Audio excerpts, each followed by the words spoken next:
Hi traders, Lockie here. Hope you're absolutely magic. It's Monday the 7th of October, just another day, ladies and gents, in the live trading room. Now that said, we had a really good run on the NASDAQ today. Guys, up to 6 winning trades. What actually occurred is we reversed off the pivots very early on to send the market down.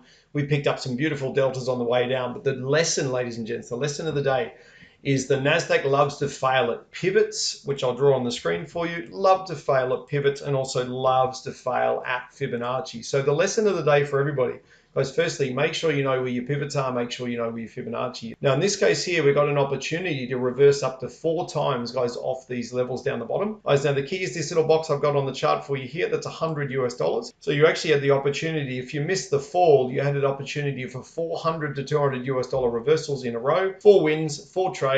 Hope you're loving the videos, ladies and gents, and I'll see you tomorrow.